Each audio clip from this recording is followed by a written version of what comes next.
Good morning. Welcome back. My today's topic is a directory rule fries.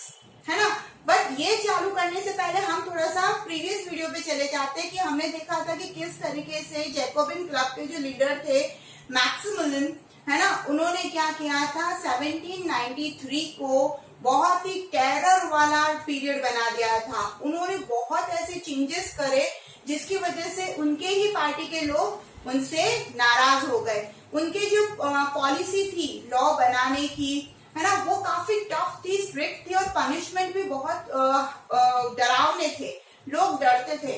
उन्होंने trade policies को change कर लिया, उन्होंने इकोनॉमिक सिस्टम को चेंज करने की कोशिश करी, उन्होंने जो उनके रूल को नहीं मानेगा उनको जबरदस्त पनिशमेंट देना चालू कर दिया, बुलेटिन करना चालू कर दिया, जिसकी वजह से उनके ही पार्टी के लोग उनसे नाराज होने लग गए थे और फिर बाद में उनको एग्जीक्यूट कर दिया गया था। Right?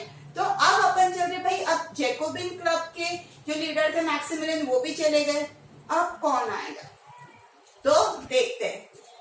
After the Jacobin government, it allowed the wealthier middle classes to seize power and denied the vote to non-property section.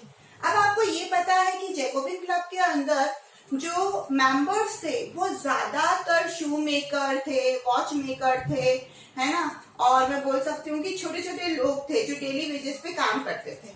ठीक है, अब जैकोबिन क्लब क्या हुआ, उनके जो लीडर थे वो पूरी तरीके से एग्जीक्यूट हो गए और जो उनके विचार वाले लोग थे उनको भी पार्टी को छोड़नी पड़ी क्योंकि उनके लीडर ही नहीं रहे। तो यहाँ पर कैसे हो गया कि वो जो नई पार्टी बनी थी, कन्वेंशन, है ना, इलेक्शन हुए थे और कन्वेंशन पार्टी बनी थी, तो अब जैकोबिन गवर्नमेंट तो गिर गई पूरी तरीके से, तो सीट्स खाली हुई, तो किसने ली वो सीट्स? वेल्थियर मिडिल क्लास के लोगों ने क्या किया, उस सीट को लेना चालू कर दिया। मतलब अब पावर किसके हाथ में आई? Wealthier middle class families of the society. ठीक है, अब उन्होंने क्या किया, पावर को लेना चालू कर दिया अपने हाथों में, और जैसे ही पावर आई उन्होंने सबसे पहला पॉइंट ये उठाया कि जो non property section of the society है, मतलब जिनके पास प्रॉपर्टी नहीं है उनको वोट देने का कोई अधिकार नहीं है। अब उन्होंने मना करना चालू कर दिया, तो यहाँ पर क्या हुआ, वापस कॉन्स्टिट्यूशन के अंदर चेंजेस आने लग गए।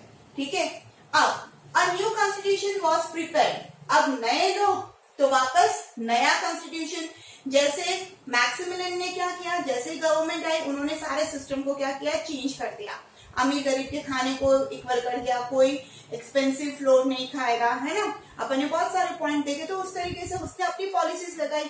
अब वेल्थियर लोग आए तो वो अपने हिसाब से क्या कर रहे हैं, कॉन्स्टिट्यूशन बना रहे हैं।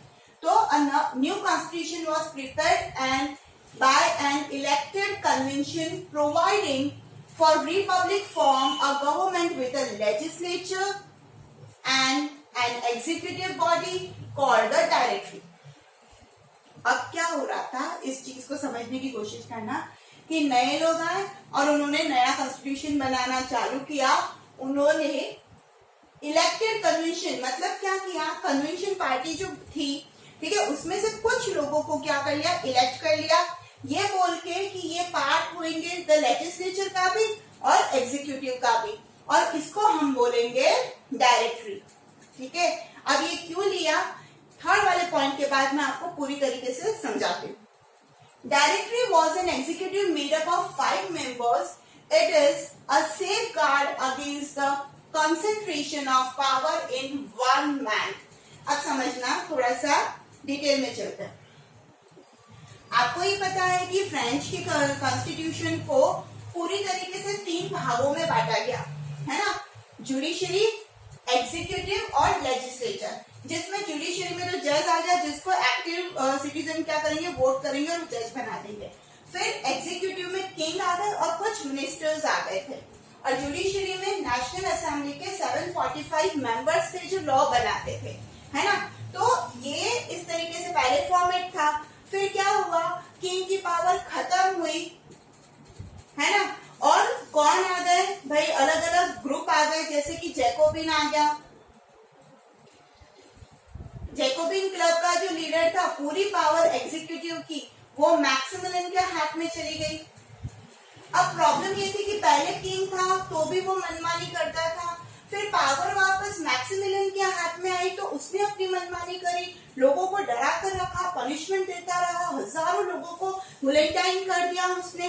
तो अब यहाँ पर है ना, जब नेशनल असेंबली के लोग चले गए और इसकी गवर्नमेंट यहाँ पे आई, जैसे कि जैकोबिन है ना, जैकोबिन गवर्नमेंट जब यहाँ पर आई तो वो उसी की बात को फॉलो करती थी। अब जब मैक्सिमिलियन के विरोध में इसके ही पार्टी के लोग हो गए तो मैक्सिमिलियन को एग्जीक्यूट किया, और जो मैक्सिमिलियन की विचारधारा के मेंबर उस गवर्नमेंट के अंदर अवेलेबल थे उन्होंने अपनी पोस्ट को छोड़ा। तो अब कौन आए थे, वेल्डियर लोग यहाँ पर आने लग गए। अब यहाँ पर आने के बाद उनको ये लगने लग गया कि हमें क्या करना चाहिए, एक आदमी के हाथ में कभी भी पावर नहीं देनी चाहिए, नहीं तो वो पूरे कॉन्स्टिट्यूशन को अपने हिसाब से चलाएगा। तो उन्होंने क्या किया, लेजिस्लेचर और एग्जीक्यूटिव यानी जो भी फैसला लिया जाएगा कॉन्स्टिट्यूशन के नाम पे वो होगा एग्जीक्यूटिव और लेजिस्लेचर की सहमति से। आई होप अब आपको क्लियर हो रहा है। मतलब सिर्फ लेजिस्लेचर को भी पावर नहीं है कि वो सारे डिसीजन ले ले, या फिर एग्जीक्यूटिव टीम को पावर नहीं है कि वो सारे डिसीजन ले ले। हर डिसीजन इन दोनों को मिलकर करना पड़ेगा और उसको बोला गया डायरेक्टरी। तो कुछ इलेक्टेड मेंबर्स जो थे उनको चुन लिया गया कि आप डायरेक्टरी में आते हो और आप हमारे साथ मिलकर क्या करोगे, डिस्कस करोगे। फिर क्या किया, एग्जीक्यूटिव के अंदर उन्होंने 5 मेंबर्स को रखा। पहले सिर्फ एक अकेला होता था, या तो किंग या फिर जैसे मैक्सिमिलियन हो गया था, लुई 16 था, एक मैक्सिमिलियन खुद अकेला था, वो सारे डिसीजन लेता था। अब कितने मेंबर रखे एग्जीक्यूटिव के अंदर, 5 मेंबर्स रखे। अब इनको क्या करना है, लेजिस्लेचर की जो टीम है उसके साथ डिस्कस करना है। It is a safe guard. ये क्या था, सेफ गार्ड था कि हमने 5 मेंबर इसलिए रखे ताकि कहीं पे भी कोई क्लैश ना हो और किसी एक के हाथ में पावर नहीं जाए और वो वापस अपनी मनमानी चालू न कर दे। फिर directors often clash with the legislative council who then sought to dismiss them। अब क्या हुआ भाई, एग्जीक्यूटिव और लेजिस्लेचर की भी अपने बनी, क्योंकि जो वेल्डियर लोग थे वो बोल रहे थे कि भाई वोट सिस्टम हटाओ, ठीक है, जो नॉन प्रोफिटेड सेक्शन है उसको वोटिंग का राइट नहीं देना चाहिए। कुछ बोल रहे थे वोटिंग राइट सबके लिए होना चाहिए, है ना, ये प्रिविलेज नहीं है। तो यहाँ पर क्या होता था, क्लैश होने लग गया आपस में, कोई भी डिसीजन पे पहुंच ही नहीं पा रहे थे। 5 लोग लेने के बावजूद भी डिसीजन पे नहीं पहुंच रहे थे।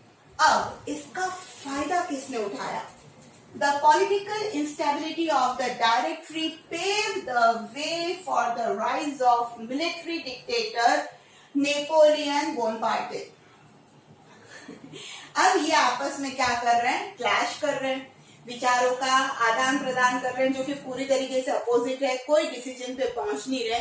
तो इनकी जो पॉलिटिकल इंस्टेबिलिटी है, क्या करे क्या ना करे, उसका फायदा उठाया एक तानाशाह ने, है ना, मेरे को इसकी हिंदी प्रॉपर नहीं आती है, तानाशाही एक व्यक्ति ने जिसका नाम था नेपोलियन बोनापार्टे, जिसके बारे में अपन आगे पढ़ने वाले हैं कि इसने ऐसा क्या किया कि इसको तानाशाही के नाम से जाना जाता है। ठीक है, तो ये पॉलिटिकल इंस्टेबिलिटी रिजल्ट में लेकर आई dictatorship of Napoleon Bonaparte. I hope ये वीडियो क्लियर हो गया होगा। अब इसमें बनता है एक क्वेश्चन। क्वेश्चन क्या है, एक्सप्लेन डायरेक्टरी रूल्स फ्रांस। ये लिखोगे आप, क्वेश्चन बन जाएगा और आपको ये 5 पॉइंट्स क्या करने हैं, लिखने हैं। ये वाला आपको सिर्फ समझाने के लिए है, इसको ड्रॉ करने की कोशिश मत करिएगा। आई होप वीडियो क्लियर हो गया होगा, तो लाइक करिए और पढ़ते रहिए social studies with Sangeeta. Thank you so much.